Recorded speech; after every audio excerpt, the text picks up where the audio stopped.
ഞണ്ടര ഒന്ന് ടേസ്റ്റ് ചെയ്ത് നോക്കാം.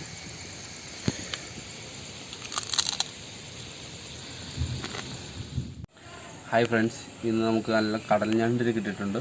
നമുക്ക് ഈ കടൽ ഞണ്ട് വെച്ച് നല്ലൊരു റോസ്റ്റ് ഉണ്ടാക്കാം, ഞണ്ട് റോസ്റ്റ് ഉണ്ടാക്കാം. നമുക്കൊരു 2-3 കിലോ അടുത്ത് ഞണ്ട് കിട്ടിയിട്ടുണ്ട്. നമുക്ക് ഞണ്ടിനെ ക്ലീനിങ് സെക്ഷനായിട്ട് കൊണ്ടുപോവാണ്. ഇന്നത്തെ വീഡിയോയിൽ ഞണ്ടിനെ എങ്ങനെയാണ് ക്ലീൻ ചെയ്യണമെന്ന് പഠിപ്പിച്ചിരുന്നത്. നമ്മൾ ഞണ്ടിനെ ക്ലീൻ ചെയ്യാൻ ഈസിയാണ്. നമ്മൾ ഞണ്ടിൻ്റെ ബാക്കിലൊരു പൊളിക്കുന്ന സംഭവമുണ്ട്, അത് പൊളിക്കുക. അതിൻ്റെ ഇതിൻ്റെ തോലും കൂടെ കൂടി ചേർത്ത് പൊളിക്കുക. ഈസി ആയിട്ട് പൊളിഞ്ഞു വരും. ഇതളുകൾ പോലൊരു സംഭവമുണ്ട്, അതും കൂടെ കൂടി പൊളിച്ചോളാം. സെൻറ്ററിലുള്ള വേസ്റ്റ് കൊണ്ട് കളഞ്ഞു കഴിഞ്ഞാൽ ഞണ്ട് നല്ല ക്ലീനായി. ഇത്രേ ഉള്ളൂ, വേറെ ഒന്നും പോകാനില്ല. ഇനി നമുക്ക് കട്ട് ചെയ്യേണ്ടതാണ്. നല്ല കല്ലുപ്പിട്ട് കഴുകണം. അതാണ് എൻ്റെ ദേഹത്തുള്ള അഴുക്ക് മൊത്തം പോകുള്ളൂ. നമ്മൾ ഞണ്ട് നന്നായിട്ട് ക്ലീൻ ചെയ്തിട്ടുണ്ട്. നമ്മൾ നടുവേ മുറിക്കുവാണ് ഞണ്ടിൻ്റെ. ഇതിൽ ചെറുതായിട്ട് ഇളക്കുമ്പോൾ പൊടിഞ്ഞു പോവും.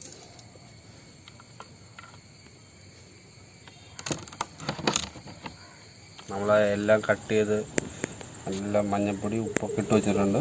പാളയും കാര്യങ്ങളും എല്ലാം നമ്മൾ കട്ട് ചെയ്ത് സെറ്റാക്കിയിട്ടുണ്ട്. ഇനി നമുക്ക് പൊടി ഒന്ന് മൂപ്പിച്ചെടുക്കാം.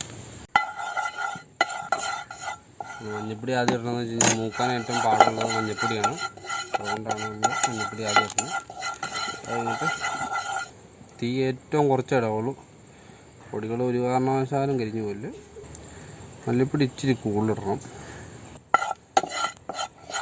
നമുക്ക് കാശ്മീരി ചില്ലി ആഡ് ചെയ്യാം.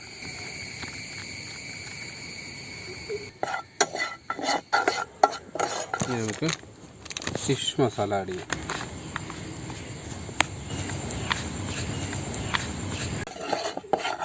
നമ്മൾ പൊടികളെല്ലാം നന്നായിട്ട് മൂപ്പിച്ചിട്ടുണ്ട്. നമുക്കിത് മാറ്റി വയ്ക്കാം. വെളിച്ചെണ്ണ ഒഴിക്കുകയാണ്. ഇഞ്ചി ഇടാം.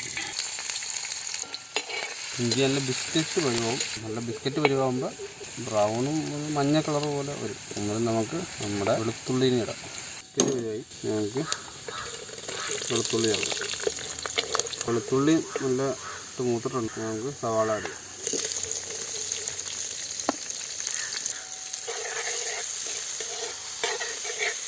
കുറച്ച് ഉപ്പ് ആഡ് ചെയ്ത് കൊടുക്കാം. പെട്ടെന്ന് മൂക്കാൻ വേണ്ടിയാണ്. കരിവേപ്പില ആഡ് ചെയ്യാം. കുറച്ച് മൂക്ക് വരുമ്പോഴത്തേക്കും നമുക്ക് ചെറുള്ളി ഇറങ്ങാം. റോസ്റ്റിന് അധികം സവാള വരട്ടേണ്ട ആവശ്യമില്ല. ഒരു ചെറിയൊരു ബ്രൗൺ കളർ ആവണ വരെ വരട്ടിയാണ്. ഇനി നമുക്ക് തക്കാളി ഇതിനകത്ത് ആഡ് ചെയ്യാം. കുറച്ച് മല്ലിയിലാണ് ഇട്ട് കൊടുക്കാം. കുറച്ച് അധികം പൊടിപ്പിക്കരുത്. കുരുമുളക് ഈ ഒരു ലെവലിൽ പൊടിപ്പിക്കാവുള്ളൂ. കുറച്ച് കുരുമുളക് ചേർക്കാം. ബാക്കി നമുക്ക് ലാസ്റ്റ്.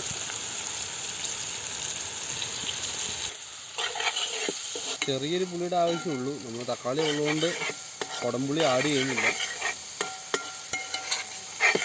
കറി വയ്ക്കുവാണെങ്കിലാണ് കുടംപുളി നന്നായിട്ട് ചേർക്കുന്നത്. തക്കാളി നന്നായിട്ട് കുഴഞ്ഞു. ഇനി നമുക്ക് മൂപ്പിച്ച് വെച്ച പൊടി ചേർക്കാം.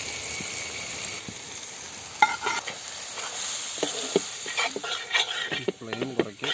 നന്നായിട്ട് മൂപ്പിച്ച് കഴിഞ്ഞ് കഴിഞ്ഞാൽ പൊടികൾ നല്ല കളറായിരിക്കും. പൊടികൾക്ക് കറി കാണാൻ നല്ല സ്റ്റൈലായി. ചങ്ക് ബിനീഷ് ഭായ് എത്തിയിരിക്കുന്നു. ഓക്കെ, നമ്മളിനി നമ്മുടെ ഗ്രേവി സെറ്റായിട്ടുണ്ട്. ഇനി നമുക്ക് നമ്മുടെ ഞണ്ട് മോനെ ചേർക്കാം. ഓൾറെഡി മഞ്ഞപ്പൊടിയും കുറച്ച് ഉപ്പും ഞാൻ മിക്സ് ചെയ്തിട്ടുണ്ട്. ഫ്രഷ്നെസ് നഷ്ടപ്പെടാണ്ടിരിക്കാൻ വേണ്ടിയാണ് നമ്മൾ മിക്സ് ചെയ്യുന്നത്. ചേർക്കാം.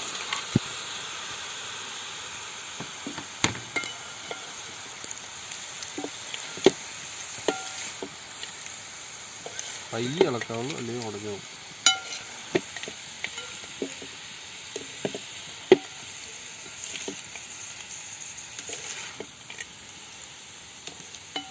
രണ്ടിൽ തന്നെ വെള്ളം ഇറങ്ങിക്കോളൂ. തീ അധികം കൂട്ടരുത്.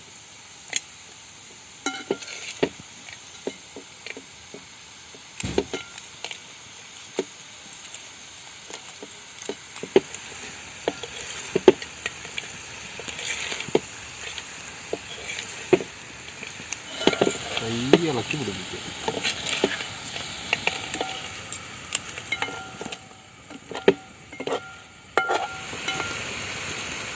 ചെറിയൊരു ഡെക്കറേഷനൊക്കെ ചെയ്തിട്ടുണ്ട്. കുരുമുളക് പൊടി കുറച്ചുകൂടെ ഇട്ട് കൊടുക്കാം. കുറച്ച് മല്ലിയിൽ ഞണ്ടിൽ നിന്നുള്ള വെള്ളം മൊത്തം ഊറാൻ വേണ്ടിയാണ് നമ്മൾ ഇങ്ങനെ ചെയ്യുന്നത്. വെള്ളം എക്സ്ട്രാ ആഡ് ചെയ്യേണ്ട ഒരു ആവശ്യമില്ല. ഈ മാക്സിമം ഒരു മീഡിയമിൽ ഇടണം. ഓവറായി കഴിഞ്ഞാൽ വെള്ളം ഇറങ്ങിയില്ലെങ്കിൽ കത്തിപ്പോകാൻ സാധ്യതയുണ്ട്. വാഴയിൽ വെച്ച് നന്നായിട്ട് മുറിക്കും. നമുക്കൊന്ന് ഇളക്കി കൊടുക്കാം. പയ്യെ ഇളക്കാവുള്ളൂ. പിന്നെ വെള്ളം ഇറങ്ങി തുടങ്ങി.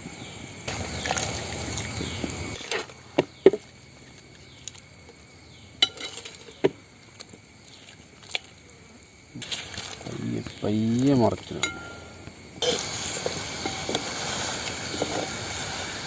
കുറച്ച് കുരുമുളക് പൊടി ആഡ് ചെയ്ത് കൊടുക്കും.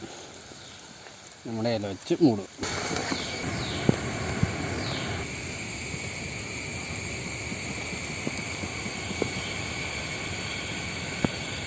നമ്മൾ വാഴയിലിനെ കുറിച്ച് പറയുകയാണെങ്കിൽ കൂടുതൽ എല്ലാവർക്കും തന്നെ അറിയാം. നമ്മൾ പണ്ട് സ്കൂളിലൊക്കെ പഠിച്ചുകൊണ്ടിരുന്ന സമയത്ത് നല്ല വാഴയിൽ പൊതിഞ്ഞ് ചോറും നല്ല പയറുതോരനും ഉണ്ടെങ്കിൽ ഉണ്ടല്ലോ, വാഴയിലുള്ള ഫ്ലേവറും കൂടെ കൂടി കിട്ടിക്കഴിഞ്ഞാണല്ലോ നാവിൽ കപ്പിലോടും മോനെ.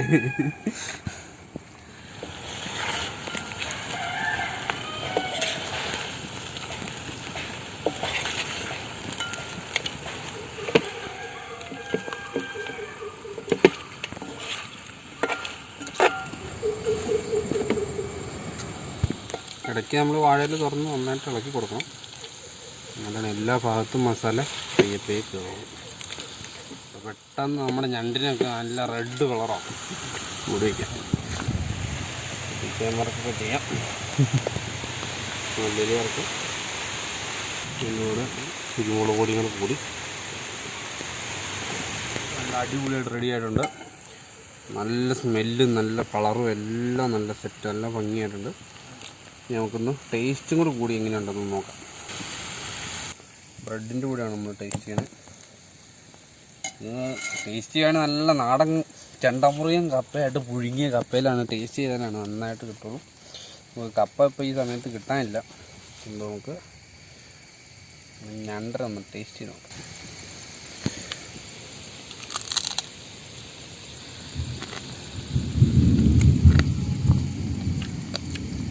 നല്ല ചൂടാണ്. സൂപ്പർ ടേസ്റ്റാണ്.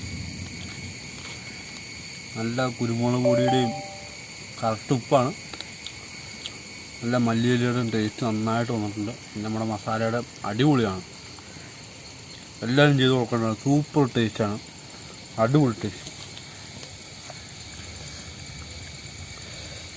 നിങ്ങൾക്ക് ഞങ്ങളുടെ വീഡിയോ ഇഷ്ടപ്പെട്ട് കഴിഞ്ഞാൽ ഞങ്ങളെ മാക്സിമം സപ്പോർട്ട് ചെയ്യുക, സബ്സ്ക്രൈബ് ചെയ്യുക, ബെൽ ബട്ടൺ അമർത്തുക, പിന്നെ ഷെയർ ചെയ്യുക, ലൈക്ക് അടിക്കുക, കമൻ്റ് അടിക്കുക. Thank you.